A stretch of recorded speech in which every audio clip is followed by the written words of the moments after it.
Now at 6, we've been dealing with wintry weather, especially the southern half of the region today, and another round for us tomorrow. I'll have those details.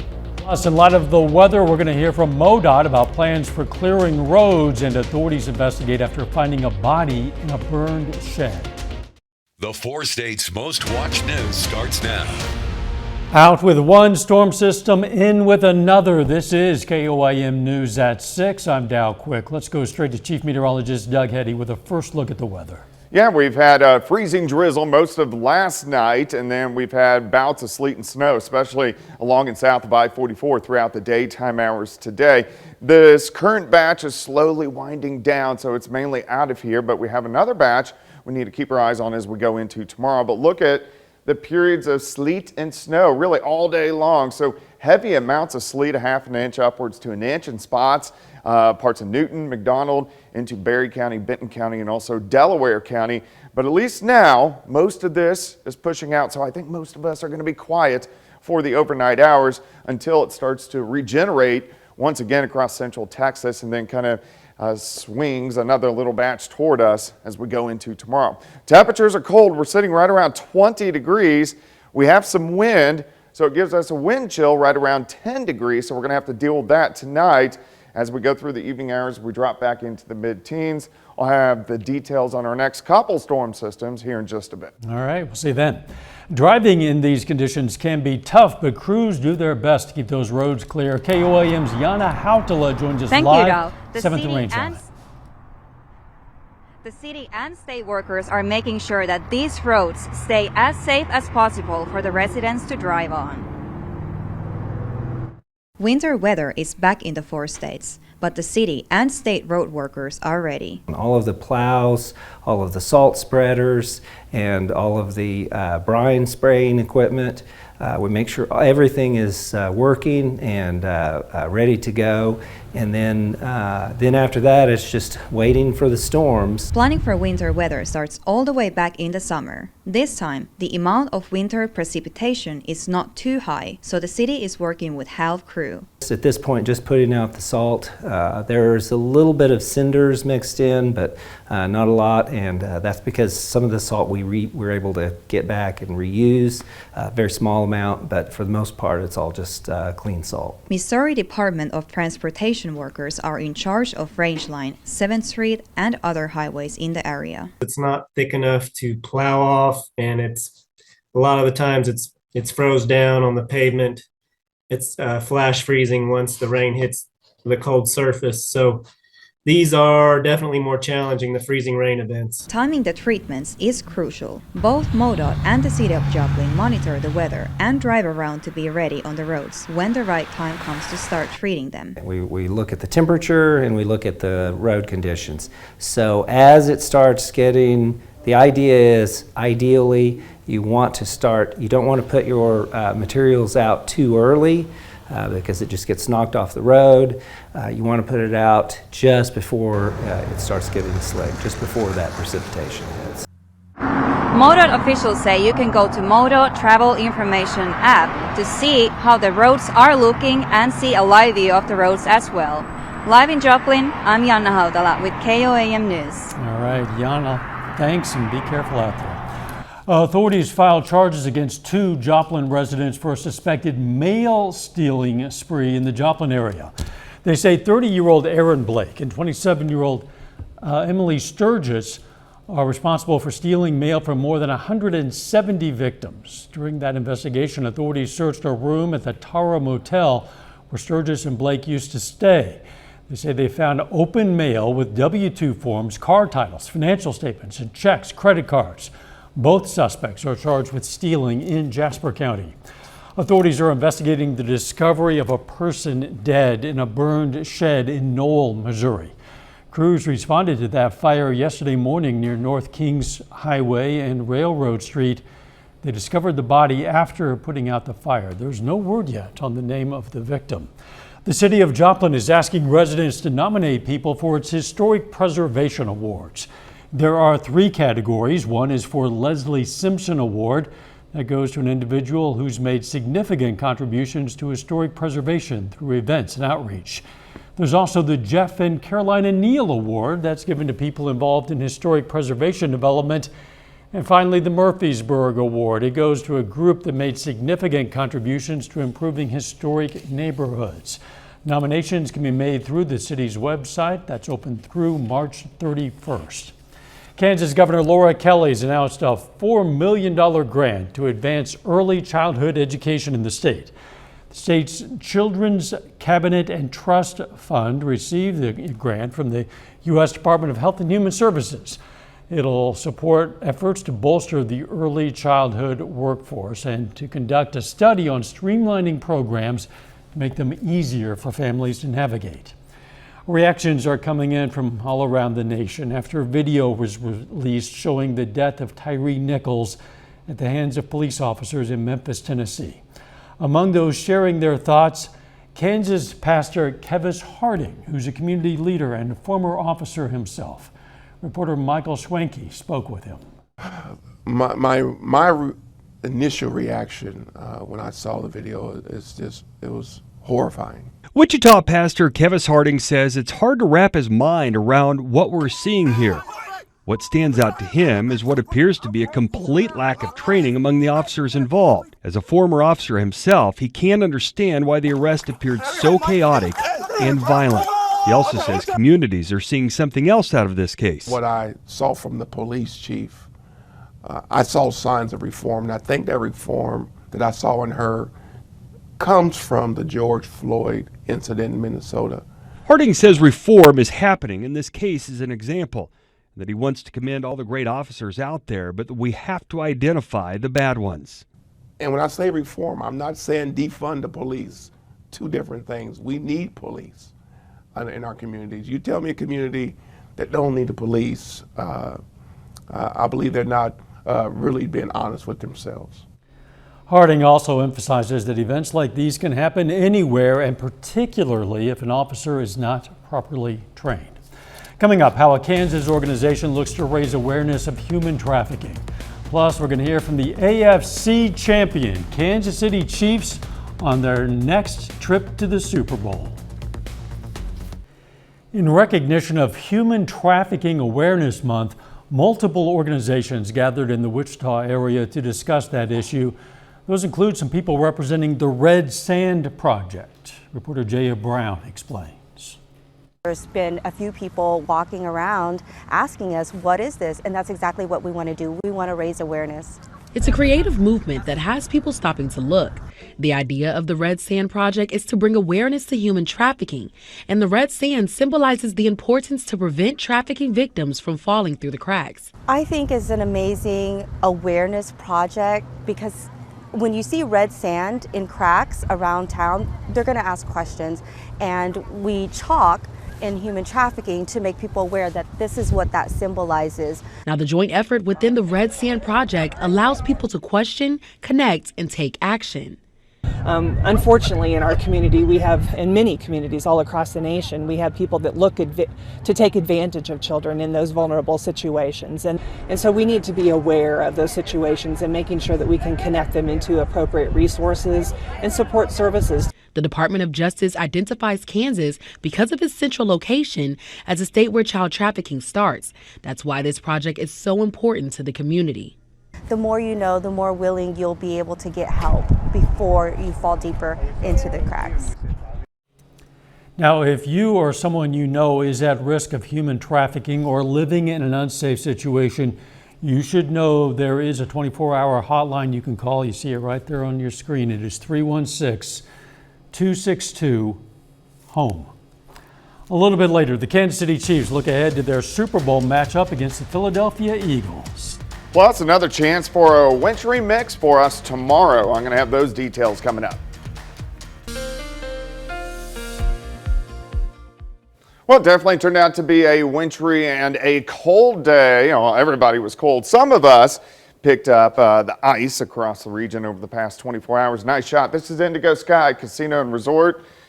And Indigo, just outside of Seneca, Missouri, you can definitely see the parking lots iced over with sleet and a little bit of snow that fell throughout the daytime hours today. Look at the bands over the past couple hours pushing through southwestern Missouri. Now, if you live much farther than I-44 and north, really from Lamar, Pittsburgh, let's say Chautauqua north. You haven't seen anything over the past 24 hours. This has mainly been Joplin through Oklahoma, southwest Missouri, and into Arkansas. As of now, we still have some light little sleet showers across parts of McDonald County, southern parts of Berry County, but this batch is mainly pushing out of here. Now it's going to try to regenerate down through central parts of Texas and then spin another little batch toward us during the daytime hours tomorrow. So we should be quiet tonight. It's cold.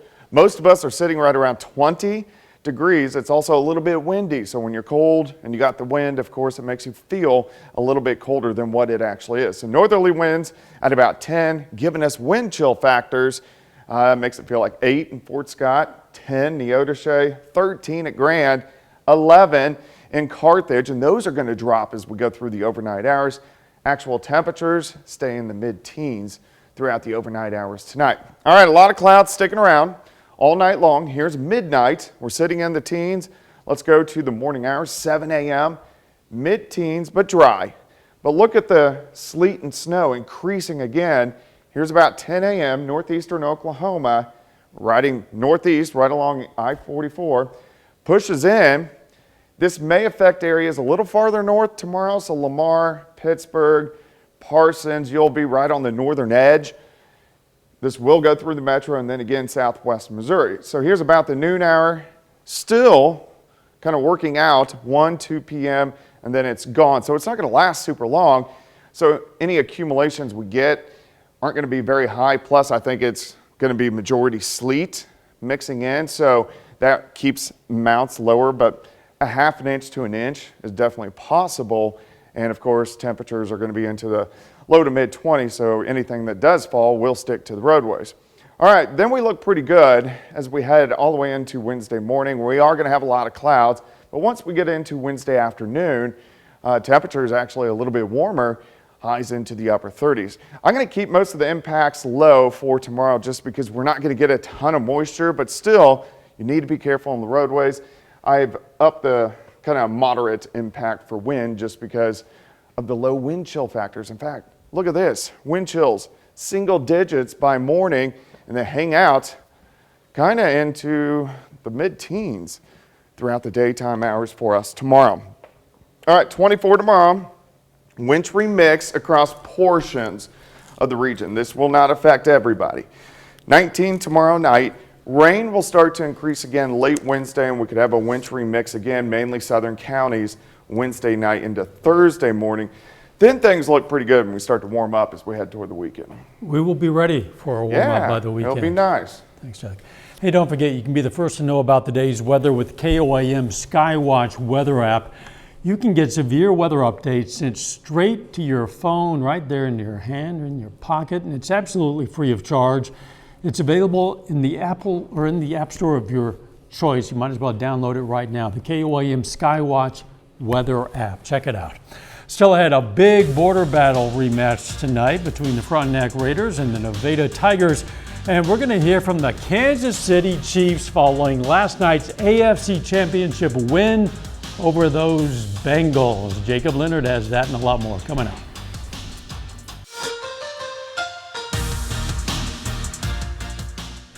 Well, the Kansas City Chiefs are headed back to the Super Bowl. The Chiefs beat the Cincinnati Bengals 23-20 Sunday night to win their third AFC championship in the last 4 years.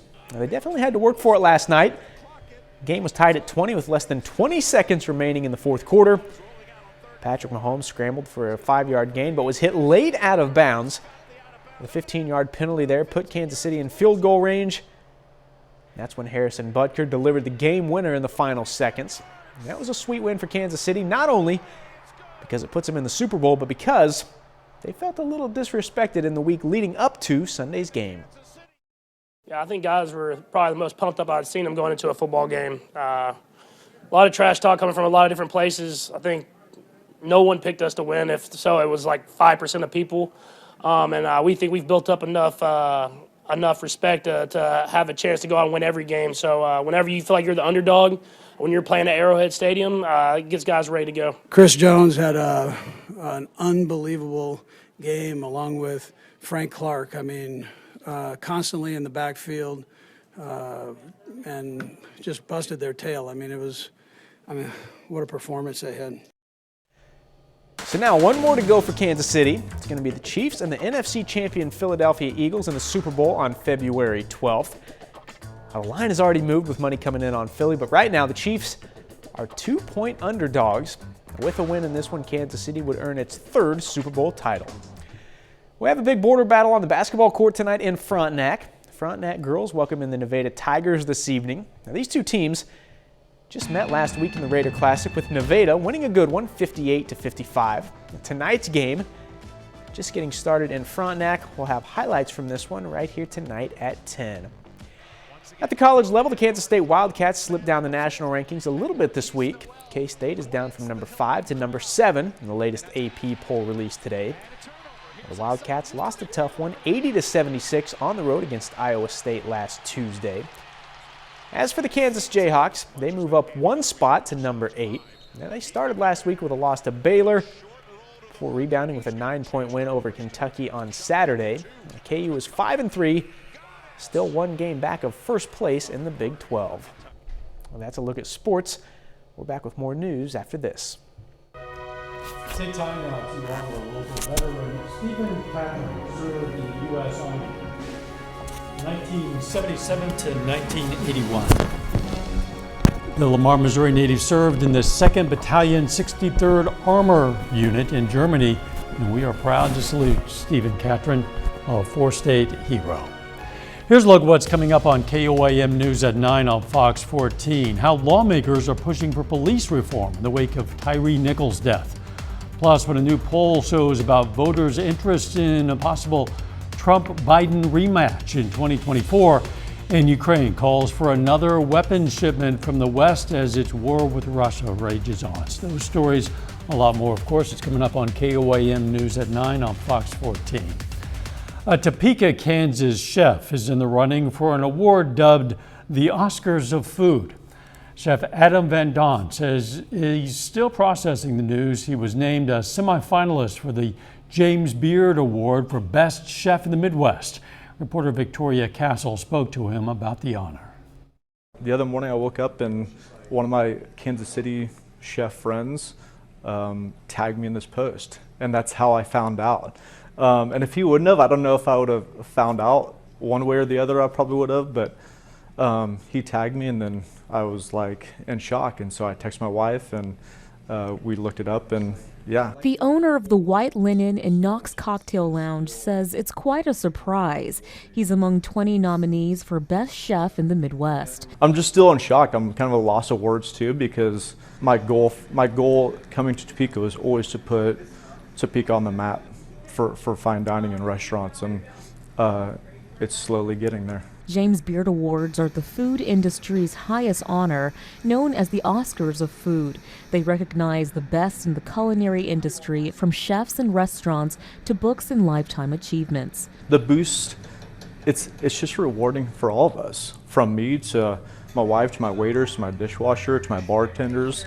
I mean, I told them, I'm like, this would never be possible without them. I mean, my team is like my family. Van Dong says whether he gets top place or not, he is still grateful for the nomination. I feel so honored just to be recognized in those people, because I know a bunch of the list, I know those chefs, and some are in Kansas City. I know them personally and been to their restaurants, and there's some good chefs out there. Some of us already dealing with slick streets. We could have some more nasty weather on the way. Yeah, I think most of tonight, at least falling from the sky, we are going to be dry. But we do have another round of a wintry mix for part of the region once again for us tomorrow. Be careful out there. We'll see you at 10. Let's make it a great evening.